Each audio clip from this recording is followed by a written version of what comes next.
한번 인사해 볼까요? 옆에서랑. 은혜의 시간 되시기 바랍니다. 우리 코로나 때문에 얼굴을 오늘 처음 인사하는 거예요.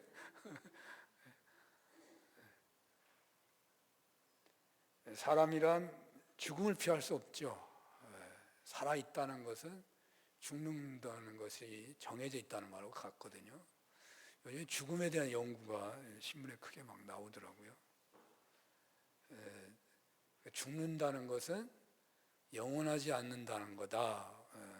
그 다음에 죽는다는 것은 또 그렇게 얘기하더라고요. 영원히 산다는 건 이 세상에 현재할 수 없다는 거예요. 그러니까 영원히 사는 거 좋아하지 말아라. 영원히 산다는 것은 이 세상의 존재자가 아니라는 거죠.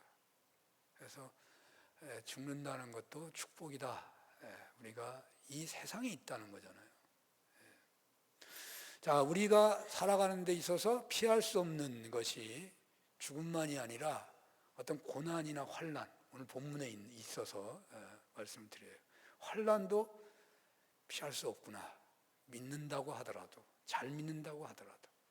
그러니까 잘 안 믿고 하나님을 원망한다고 하더라도 하늘에서 비를 내려주시고 또 뭐 태양빛이 비치는 것처럼 잘 믿는다고 하더라도 우리가 이 땅에서 고난과 환난을 피하기는 어려운 것이다.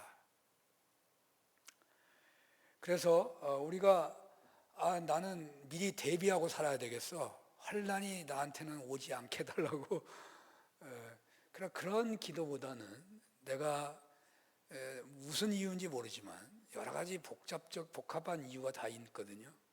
내가 겪게 되는 어떤 시험이나 환난 앞에서 내가 잘 감당하고 그것 때문에 내가 성장하고 더 하나님을 만나고 더 영광되는 그러한 기회가 되게 해달라고 예비적으로 아마 그렇게 기도하는 것이 옳을 것 같습니다. 그런데 인생에게 환난이 오는 것은 그 환난의 성격이 다양한, 현실이 다양한 것처럼 그 원인도 다양하더라고요. 가령 몸이 아프다고 한다면 병균에 오염이 돼가지고 전염이 돼가지고 아플 수 있고요.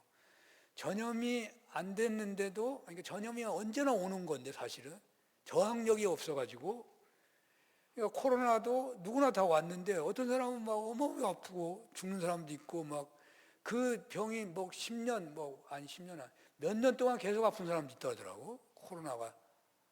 그러니까 저항력이 약하면, 그러니까 면역력이 약하면 그렇게 병이 오기도 하고, 또 무슨 사고가 난 경우, 또 뭐 심하게 싸워가지고 이게 마음의 병이 크면요, 또 그게 원인이 돼서 병이 되는 경우도 있잖아요. 근데 우리 영적으로 생각한다면 하나님과 관계가 깨져서 병이 오는 경우 있다는 거죠. 근데요, 이 경우를 강조하는 분들은 이런 해석까지 해요. 모든 것이 다 하나님과의 관계에서 오는 것이다. 하나님과의 관계에서 오는 것이다. 사람에게 우연이 없다고 한다면, 모든 것이 하나님의 손길 안에 있다고 믿는다면, 바로 이 기준을 광의적으로 생각해 본다면 환난은 다 하나님과 연관되어서 온다는 것입니다. 인간관계가 깨지면 하나님의 관계, 하나님과의 우리의 관계도 깨지는데, 실제로는 인간관계가 깨지게 된 근본 이유가 그 사람이 하나님과 관계가 문제가 생겼기 때문에 인간의 관계가 깨지는 거예요. 몸에 어떤 저항력이 약하다, 영적으로 하나님과 문제가 생겼기 때문이라고도 볼 수 있다는 말이에요. 사고를 당하는 것 역시도 돌발적인 사고이기 때문에 그게 하나님과 무슨 관계가 있냐, 그렇게 말할 수 있지만, 우리가 어떤 경우에도 원인, 이렇게 교통사고 나도 100% 누구 한 사람만 잘못했다고 할 수 없다고요. 그러니까 서로가 원인 제공이 되고 있는 것만큼 모든 사건에는 우연이 없다고 할 때 다 하나님과의 관계의 문제에서 왔다고 말할 수 있다는 거죠. 물론 여러 가지 원인이 다 복합적으로 해서 시험이나 환난이 닥친다고 봐야 되겠죠. 아주 이런저런 환난의 성격을 다 포함해가지고, 자, 시험이나 환난 앞에 우리 신앙인은 어떻게 대처해야 하는 것이냐, 오늘 성경이 바로 그것을 말해주고 있거든요. 1절, 2절 한번 볼까요? 다 같이 한번 읽어봅니다. 시작. 환난 날에 여호와께서 내게 응답하시고 야곱의 하나님의 이름이 너를 높이 드시며 성소에서 너를 도와주시고 시온에서 너를 붙드시며. 아멘. 오늘 주님은 환난 날에 여호와께서 응답하신다는 겁니다. 야곱의 하나님의 이름이 환난 중에서 부르짖을 때에 기도한 자를 높이신다고 말씀하고 있습니다. 야곱의 하나님의 이름은 야곱이 야복강에서 하나님의 대리자인 천사와 씨름했던 그 사건에서 붙여진 것이죠. 그래서 이 구절은 야곱이 그 허리가 위골되듯이 천사와 씨름하며 몸부림쳤던 것처럼 그렇게 부르짖으면 하나님이 응답하신다, 그런 의미가 있겠죠. 환난을 당하면 야곱처럼 부르짖으라는 것이죠. 아마도 환난이란 야곱이 당한 것처럼 다가오는 경우가 많기 때문에 이 야곱이 예로 들어졌다고 보입니다. 야곱은 형 이삭의 장자권을 자신이 차지하려고 하는 욕심에서 형과 아버지를 속이고 아버지 이삭에게서 장자권의 축복 기도를 받게 되잖아요. 축복 기도는 받았는데 그것 때문에 이제 대환란이 닥쳐오게 되죠. 형이 죽이려고 하니까 집에 있을 수가 없죠. 정당하다면 죽이려고 하면 아버지가 못하게 하고 어머니가 못하게 하겠죠. 정당하지 않으니까 도망가야 되는 거죠. 그래서 환란이 닥쳐왔어요. 또 이 장자권을 차지하려고 한 것을 생각해 본다면, 좀 긍정적으로 생각한다면 거룩한 욕심이기도 하죠. 하나님의 일을 제대로 해보겠다는 욕심이기도 하죠. 그러나 동시에 그것은, 장자권이라는 것은 실제적으로 권한이 있는 거거든요. 그래서 형의 장자권을 가로챈 결과가 됐기 때문에 형이 그냥 견디질 못하는 거죠. 자기 권한을 뺏어갔으니까. 그래서 환난을 맞이한 거예요. 여기 야곱은 각박한 세상 한복판에서 믿음으로 살려고 하는 사람들이 겪을 수 있는 모든 사람들의 어떤 본보기 같이 보여져요. 믿음을 지키기 위해서, 꿈을 이루기 위해서 그는 집을 떠나는 결단을 내리는 사람이 되죠. 그는 결혼과 튼튼한 가문을 이루기 위해서, 오늘날로 말한다면 내 집 마련을 위해서 20여 년간을 머슴살이와 같은 노동을 한 사람이기도 합니다. 많은 자녀들로 인하여 그들을 양육하기 위해서 숱한 고생을 한 사람이기도 하죠. 또 흉년이 들어가지고 자주 이사를 하는 고생을 한 그런 사람이기도 합니다. 야곱은 오늘날 때때로 고단한 인생을 살아가기도 하는, 환난을 피할 수 없어 겪게 되며 살아가게 되는, 아마 오늘날 모든 인생들의 모델이라고도 할 수 있을 것입니다. 야곱은 외삼촌 집에서 성실하게 일함으로 겉으로는 순탄했습니다. 그런데 결혼을 하면서 레아와 라헬의 문제로, 즉 사모하던 라헬과 결혼하기를 원했는데 외삼촌은 속여가지고 레아를 아내로 맞이하게 했고, 그리하여 7년을 더 머슴살이를 하듯이 또 고생해야 했죠. 그리고 그가 부자가 되었지만 외삼촌은 그 재산을 가로채려고 수도 없이 품삯을 바꾸기를 반복하게 됩니다. 그래서 도망치게 되잖아요. 그 과정에서 외삼촌과 전쟁을 치를 뻔하기도 했지만, 그러나 야곱에게 가장 강력하게 임한 환난은 에서가 군사를 거느리고 보복하려고 달려오게 되는 것이었죠. 그는 그 현실을 야복강에서 맞이했고, 그는 그곳에서 죽기 살기로 기도했습니다. 그 후 그것으로 그의 환난이 끝난 게 아니고, 그 후 그의 딸이 겁탈당하는 시련을 겪잖아요. 그것 때문에 그 족속하고 결별하게 되고, 또 요셉을 잃게 되는 환난을 겪어요. 그건 실제적인 건 아니지만 야곱이 요셉을 만나기 전까지는 정말 요셉을 잃는 환난이 맞잖아요. 또 애굽으로 양식을 구하러 다녔던 그 세월 동안 7년 정도의 세월 동안 막내 아들을 잃을 뻔한 환난을 겪기도 합니다. 그러니까 한번 잃었기 때문에 또 이렇게 되는 것은 더 갑절에 고통스러운 거죠. 야곱은 광야 세상을 살아가는 모든 인생들의 대표 같아요. 그 환난이 계속되는 건 아니잖아요. 한번 넘어가고 또 넘어가고 하는 거죠.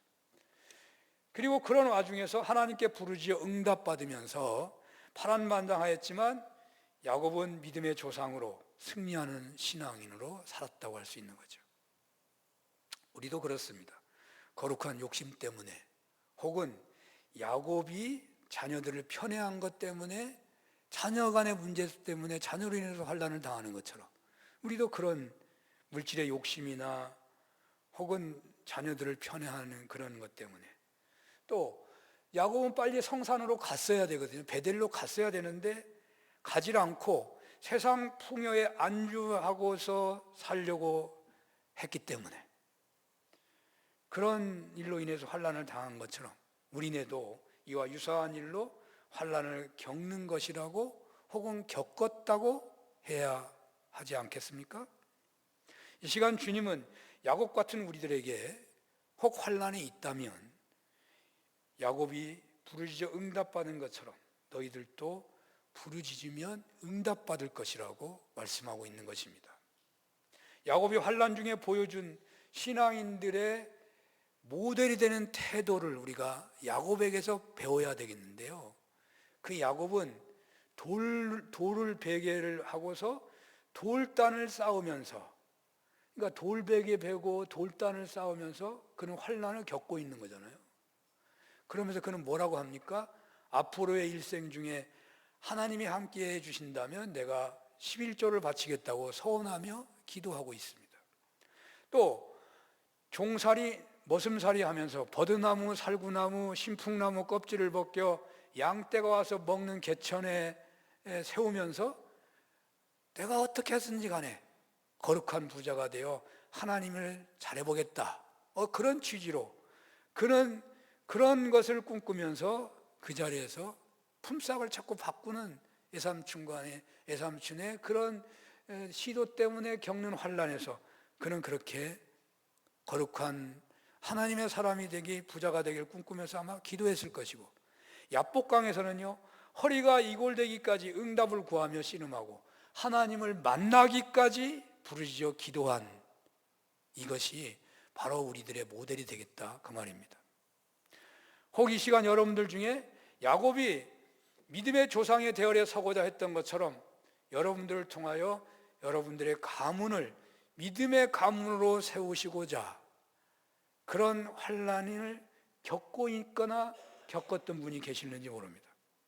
혹은 야곱처럼 거룩한 부자가 되고자 내가 정말 하나님 앞에 크게 쓰임받아야 되겠다 하는 꿈 때문에 그 꿈을 향한 발걸음 중에 부딪히는 일로 환난을 겪었거나 겪는 경우도 있을 것입니다.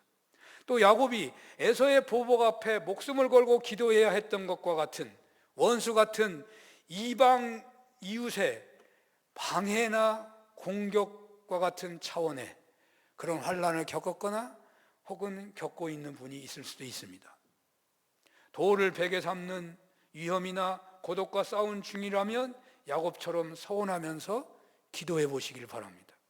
혹은 거룩한 꿈, 비전의 꿈을 두고서 믿음은 바라는 것들의 실상인 것을 고백하며 기도해 보시기를 바랍니다. 허리가 끊어지도록 속된 말로 코끼리 허리가 개미 허리가 되듯이 하나님을 만나기까지 응답이 있기까지 목숨 건 기도를 해보시기를 바랍니다. 이 시간 주님께서는 응답을 약속하고 있으십니다. 야곱의 하나님의 이름이 부르짖어 기도하는 분들에게 응답하실 거라고 오늘 성경은 기록하고 있습니다. 그런데 우리 믿는 사람들은 환난을 당하면 1차적인 반응이 아마 부르짖게 되기가 쉽잖아요. 그래서 다 부르짖는다고 말을 할 수 있겠죠. 그러나 그 부르짖음이 한두 번으로 끝이는 경우가 많아요. 그리고 아예 처음부터 부르짖지 못하는 사람도 있고요. 왜냐하면요, 왜 나에게 이런 일이 생겨? 내가 잘 믿었는데. 하나님이 살아계신다면 어찌하여 이런 일이 나에게 일어날 수 있겠는가라고 분노하거나 당황해질 수 있는 것이 잘 믿는 사람의 첫 번째 반응인 경우가 많다는 거예요. 시간이 지나서 마음이 평정이 되었다고 해도 문제의 환경은요, 바뀐 게 아니라 현재 진행형이거든요. 어떻게, 어떤 내용으로, 어떤 자세로 내가 계속해서 부르짖을 수가 있을까요? 처음에는 충동적으로 부르짖었다고 하겠지만 그 부르짖음을 계속해서 어떻게 계속 이어갈 수 있을까요? 어떤 내용으로 할 수 있을까요? 우리 3절에서 5절 성경을 볼까요? 3절에서 5절 한번 읽어보겠습니다. 시작. 내 모든 소재를 기억하시며 내 번제를 받아주시기를 원하노라. 내 마음의 소원대로 허락하시고 내 모든 계획을 이루어 주시기를 원하노라. 우리가 너의 승리로 말미암아 개가를 부르며 우리 하나님의 이름으로 우리의 깃발을 세우리니 여호와께서 내 모든 기도를 이루어 주시기를 원하노라. 아멘. 성경을 읽으세요. 읽자고 할 때는 하나님께서 읽을 때 말씀을 주시는 거예요. 설교를 들을 때만 말씀을 주시는 게 아니고, 우리가 잘 믿는다고 충성한다고 하더라도 환난에 직면하게 되면 대체로 주변 사람을 피하고 싶을 때가 있어요. 제가 큰 병에 걸렸을 때 사람들이 많이 찾아와. 다른 때는 안 오더라도 막 노예,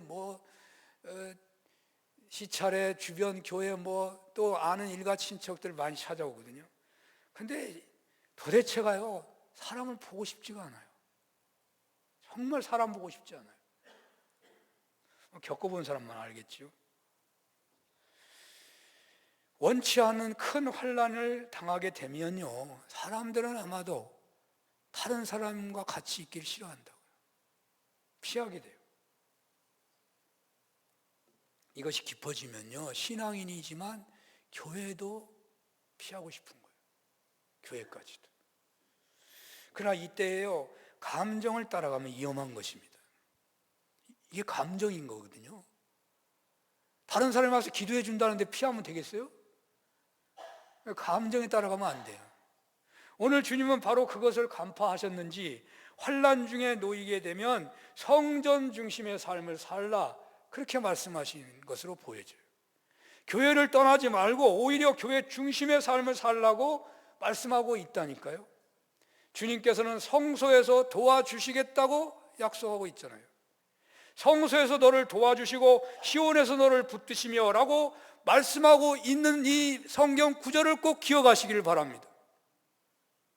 기도는 어디에서도 할 수 있는 거지요. 그러나 분명한 것은요, 공장에서, 식당에서 어디서나 기도할 수 있지만 교회에서 기도하는 거와 저는 똑같이 않다고 생각합니다. 그가 골방에서 기도하듯이 오직 하나님께만 집중해서 기도한다면 똑같을 수 있겠지만 우리는 주변 환경의 영향을 피할 수가 없는 사람이에요. 영향을 받게 돼 있어요. 제 친구 중에 형상 에너지를 연구하는 사람이 있었는데요, 형상에는 에너지가 있답니다. 근데 여러분, 집에 십자가를 걸어놓는 거하고 어떤 우상을 만약에 걸어놨다 한다면, 우상 섬기는 사람은 우상에게 영향을 받으니까 우상을 걸어놓는 거고, 우리 믿는 사람은 십자가의 영향을 받기 때문에 십자가를 걸어놓는 거예요. 근데 믿는 사람이 우상을 걸어놓아 보세요. 그게 힘을 받나? 여러분, 사람이 사건 사고로 살해를 당해서 죽은 집을 가서 살고 싶으세요? 그거 안다면 그 집은 절대 가서 살지 않을 겁니다. 그게 기분이 이상해서가 아니고, 기분도 그렇지만 영향이 있다는 거예요. 영향이 있다. 형상 에너지에 영향이 있다는 거예요. 그 영향이 얼마나 되는지는 모르지만 그게 1년이고 10년이고 가면 영향을 크게 받게 된다는 거죠. 쌓이기 때문에. 자, 영향을 받기 때문만이 아니라 하나님께서요 이스라엘 백성들에게 문제가 생기면 성전에 와서 기도하라고 성경에 말씀하고 있어요. 말씀하고 있어요. 성전이 못 온다면 성전을 향해서라도 기도하라고 말씀하고 있다고요. 그러니까 중요한 거죠. 성경에 말씀하시기 때문에 중요한 거예요. 근데 과학적으로도 영향이 있다고 제가 앞에 말씀하는 것은 형상 에너지 연구하는 사람이 그러더라고요. 성전에 오지 못할 때는 성전을 향해서 기도하면 응답하시겠다고 하나님이 약속하셨어요.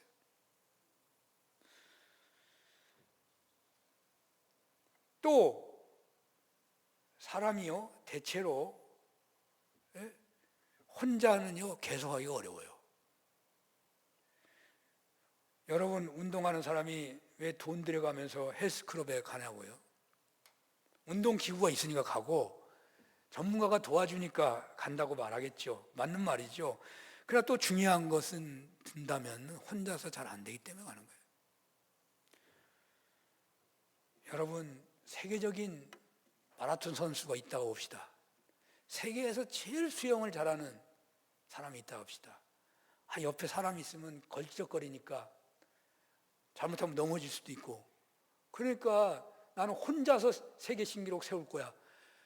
아무리 혼자서 뛰어보세요. 그 사람은 절대로 같이 뛴 것보다 잘 못 뜁니다. 혼자서 아무리 세계 신기록의 그런 수영 선수라고 하더라도 옆에가 누가 없으면요 기록이 안 나와요. 안 되는 거예요. 잘할 수가 없는 거예요. 공부하는 것도요 도서관에서 잘 돼요. 옆에서 공부하는 사람이 있으니까 조용하니까 또 조용하기도 하지만 옆에 사람들이 막 하니까 막 나도 하게 되는 거죠. 근데 뭐 이런 현상만이 아니라 예수님께서 말씀하셨잖아요. 두세 사람이 모인 곳에 내가 함께 하겠다. 두세 사람이 합심해서 기도하면 내가 응답하시겠다. 예? 교회에서 매면 매일 것이고 교회에서 풀면 풀릴 것이라고 약속하셨어요. 그러므로 환난을 겪고 있으십니까? 교회 목회자에게 알리시고 교회 중심의 삶을 살면서 부르짖어 기도하시기를 바랍니다. 피하고 싶지만, 남에게 말하고 싶지 않지만 해결책이 아니에요. 교회에다가 얘기하시고 기도하는 기독군들과 함께 교회 와서 나 혼자 가면 기도가 안 되니까 나 좀 도와주세요. 합심해서 기도해야 한다고 말해요. 성경이 그렇게 말씀하고 있잖아요. 말씀하고 있잖아요. 성도들이 환난을 겪게 될 때 취할 행동이 너무나도 분명합니다. 목회자한테 알리고 교회에 와서 함께 기도하기를 주저하지 마시기를 바랍니다. 그러면 하나님께서 약속하신 대로 교회에서 붙들어 주시고 도와주시고 치료해 주시고 해결해 주실 것입니다. 이런 은혜가 있으시기를 축원합니다. 그런데 여기까지 했다고 해도 이것도 뭐 한 번으로 끝나는 게 아니잖아요. 계속 하기가 쉽지 않아요. 교회 와서 또 시험 들고 누구 기도 부탁하다가 또 마음에 상처받고 말이죠. 그리고 내가 또 어떻게 기도해야 할지 모르겠어. 어떤 내용으로 해야 돼 그러면 기도를. 어떤 분들은 하나님 아버지라고 부르기만 하면 된다고 그러더라고. 그게 이제 기도원에서 가르쳐 주는 거예요. 그것도 다 체험적으로 하는 거죠. 어떻게 기도할지 모르는데 환난이 너무 큰데 뭐 말이 안 나오니까 그냥 아버지 하나님 아버지만 해도 된다고. 좋은 방법이죠. 또 어떤 분들은 금식하며 기도하라 그러죠. 금식도 내가 너무 힘드니까 금식할 수 있는 거죠. 환난을 통과하기 위한 좋은 기도 방법입니다. 그러나 더 좋은 방법이 있어요. 오늘 성경이 말하고 있거든요. 여러분 병이요 치료하는 방법이 많잖아요. 한방적인 치료, 양방적인 치료, 단방약도 있고요, 자연 치유도 있고, 운동 치료도 있고요, 여러 가지 치유 방법이 있는 거예요. 근데 어떤 사람이 걸어가다가 넘어져가지고 다리뼈가 부러졌네. 여러분 자연적인 치유가 좋아요? 한방적인 치유가 좋아요? 그거 안 돼요. 다리가 부러지면 빨리 양방에 가서 뼈를 붙들어 매고 붙어지게 하고 붙어지는 시도를 다 해놓고 그 다음에 보약을 먹든지 뭐 마음의 평안을 누리든지 해야지. 순서가 있다 이 말이에요. 먼저 적합한 게 있는 거잖아요. 기도는 하나님을 움직이는 능력이에요. 그런데 하나님 움직여야 응답이 있는 거잖아요. 그런데 하나님은 기계가 아니에요.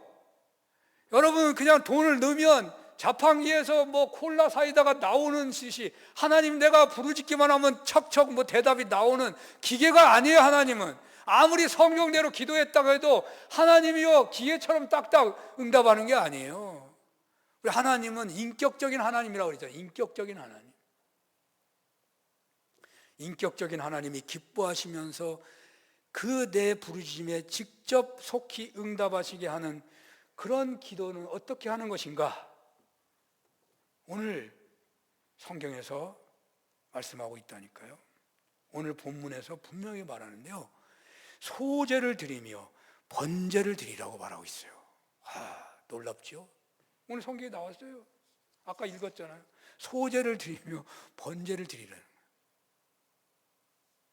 무슨 말이에요? 감사와 헌신하며 충성하며 기도하라는 말이에요. 번제는요 불살라 바치는 거고, 소제는 곡식을 갖다 바치는 건데 그 중심 내용이 감사예요. 감사. 사도 바울도 너희가 기도할 때 어떻게 기도하라고? 부르짖어 기도하지만 감사함으로 기도하라고 그래야 돼요. 감사함으로 기도하라고 가르쳐요. 억울합니다. 때를 쓰는 기도 못 살겠습니다. 부르짖는 태도. 세상에 이럴 수가 있습니까? 하나님이 살아계신다면 이럴 수가 있습니까? 원망하며 그냥 탄식하며 기도하는 것과 모든 하나님의 주권을 인정하면서 감사합니다. 내가 무엇에 몸을 바치기를 원하십니까? 라고 기도한다고 한다면, 하나님은 인격적인 하나님인데 어떤 기도에 기쁘게 응답하시기를 원하시겠습니까? 너무나 분명하잖아요. 인격적인 하나님은 우리의 태도에서, 하나님 태도도 왔다 갔다 할 수 있다고 말해요. 한마디 말에 천냥빚을 갚는다고, 그건 인격적인 관계 속에서 오는 거잖아요. 당연히 내가 돈을 받는 게 맞는 건데 그쪽에서 인격적으로 막 그냥 잘해주니까 그거 감해줄 수 있다는 거예요. 사람 마음이. 그러니까요, 우리는 감사합니다. 내가 너무너무 힘들지만 하나님 분명히 뜻이 있을 겁니다. 감사합니다. 저에게 하나님의 뜻을 깨닫는 기회를 주시고 하나님께 더 큰 영광을 돌리는 기회를 주시기를 원합니다.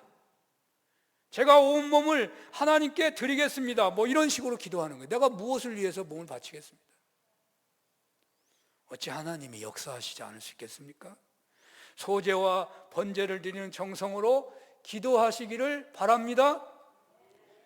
자, 성전 중심의 삶을 살고 감사와 헌신의 정성을 드리면서 기도한다면 충분할 것으로 보여지죠. 그 정도면 충분하지. 그런데 환난의 과정을 완전히 통과하기까지는, 그러니까 환난이라고 하는 것은 회복하는 데 있어서, 완전히 회복하는 데 있어서 과정이 있다는 거예요. 암에 걸렸어요? 여러분, 수술을 했어. 초기라 다 끝났습니다. 잘 됐습니다. 그러면 그 사람이 완치된 거예요? 병원에서 완치 판정 어떻게 해요? 5년을 보여요.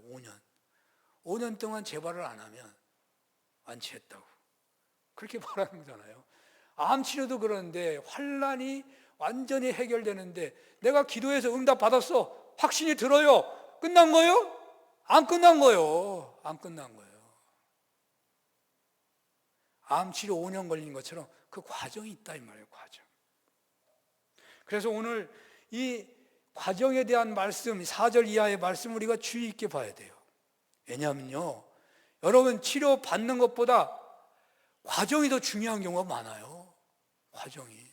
금식하는 것보다 금식 이후에 보호하는 것이 더 힘들고 어렵고 중요해요.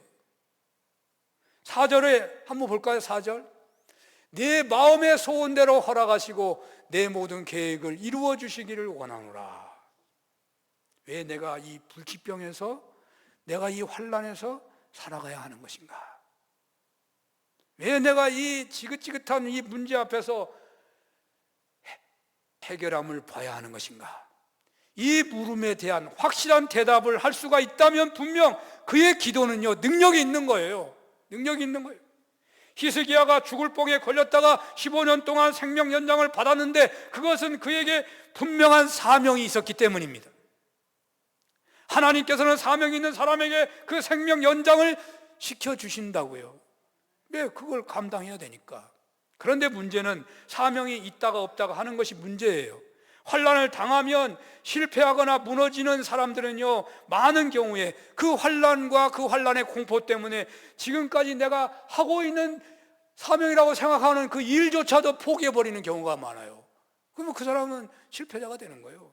그런데 환난을 극복한 인물들은 환난 앞에서 그동안 희미했던 사명이 눈에 보이기 시작하는 거예요. 그 환난으로 인해서 더 분명한 사명과 소원을 품게 되고 그것을 해결하는 계획을 세우기 시작하는 거예요. 그런 사람은 그 환난 중에 승리해요. 승리하는 거예요. 그렇습니다. 사명이 있는 사람은 하나님이 데려가실 리가 없습니다. 그 사명이 다 성취되기까지 그는 생존하게 돼 있어요.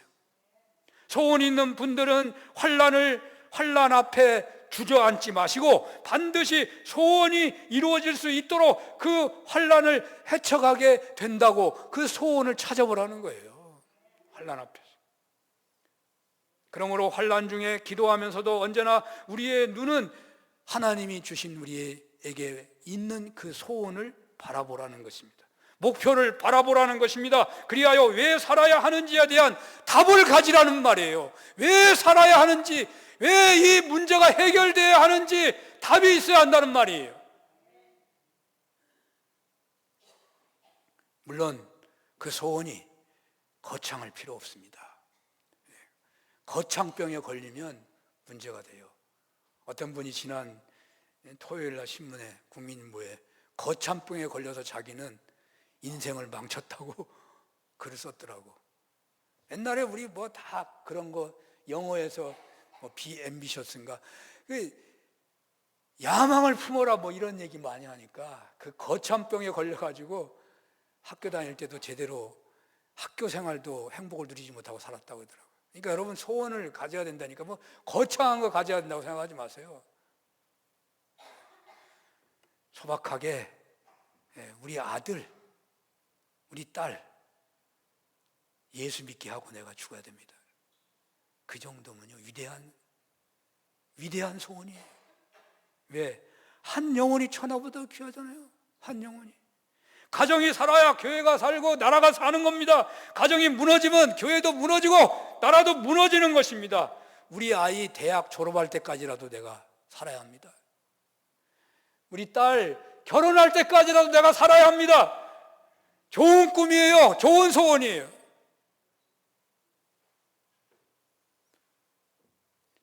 매우 중요한 기도 제목일 수 있습니다.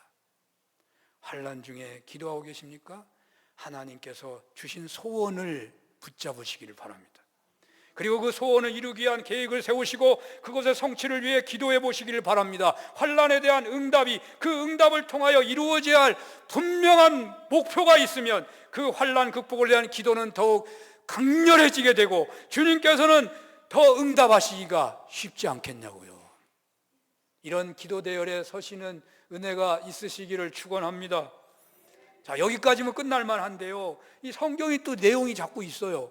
근데 이 내용이 너무 많아가지고 다 하기가 뭐래서 이제 그 전체를 그냥 싹 요약해서 환난을 응답하신 하나님이 어떻게 하라고 하시는가 그 말씀을 좀 이 본문을 통해서 한번 정리해 보시면 좋겠습니다.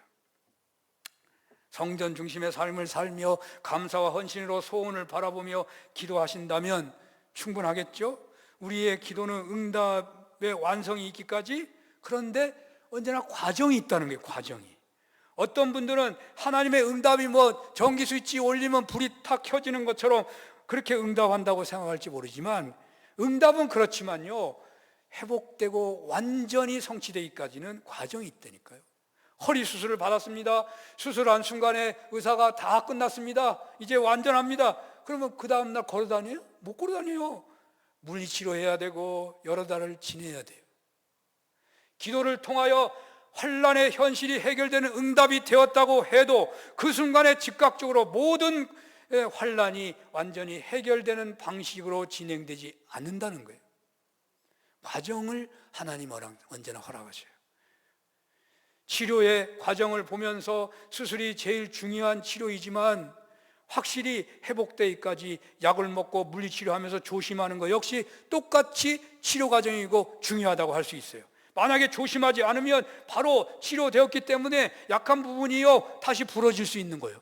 마찬가지로 기도를 통하여 환난에 대한 응답이, 해결의 응답이 주어졌다고 해도 우리는 과정을 계속해서 잘 밟아가야 하는 것입니다.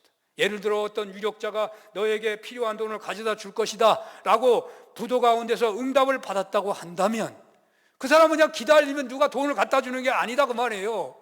사람을 찾아야지요. 이름까지 알려주는 예는 걷기 어려워요. 그 도움을 받을 사람을 찾아야 돼요. 이 사람 찾아가고 저 사람 찾아가고 계속해서 기도하면서 시도하고 백방으로 노력해야 한다는 말이죠. 하나님 왜 이렇게 하셔요? 갑자기 해결되면 오히려 잘못되기 때문에 그래요. 복권이 당첨되면 좋아요? 다 나빠져요. 또 하나님은 언제나 하나님이 직접 하시지 않고 사람을 통해서 일하시기 때문에 그런 것이에요. 그래서 주님께서는 환난이 해결될 때까지 기간이 필요하기에, 과정이 필요하시기에 이렇게 말씀하시는 거예요. 본문의 남은 부분을 이렇게 덧붙이고 계세요. 과정이 필요하고 있어서. 그걸 요약해서 말씀을 드린다면요, 이런 거예요. 환난을 넘어가는 과정에서 우리 신앙인은 반드시 승리할 것을 확신해야 한다는 거예요. 승리할 것을 확신해야 돼요. 기름 부음 받은 자를 반드시 구원하시는 줄을 내가 이제 알았다. 이 시인이 그렇게 탄식조로 감사하고 있어요.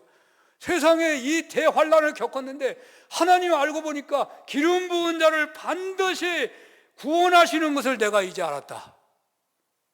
시인의 감탄조의 표현에서 보듯이 하나님을 믿고 하나님을 사랑하는 자에게는 모든 것이 협력하여 선을 이루신다는 믿음을 끝까지 품고 살아가야 하겠다는 말입니다.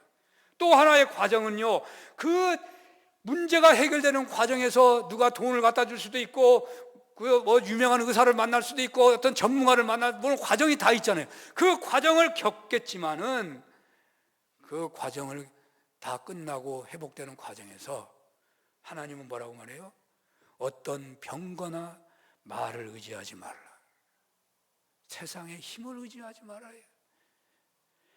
다 치료받는 과정에서 돈이나 과학이나 의학이나 모든 게 다 다가왔다고 하더라도 그들은 도구인 것이지 그들을 결단코 의지하지 말라는 거예요. 의지하지 말라. 이렇게 기도하고 이렇게 살아서 환난을 인하여 더 크게 성장하시고 더 크게 쓰임 받으시고 더 크게 영광 돌리는 은혜가 있으시기를 축원합니다. 기도하겠습니다. 하나님, 환난 중에 야곱처럼 부르짖어 기도하는 저희들 되게 하여 주시옵소서. 예수님 이름으로 기도합니다. 아멘.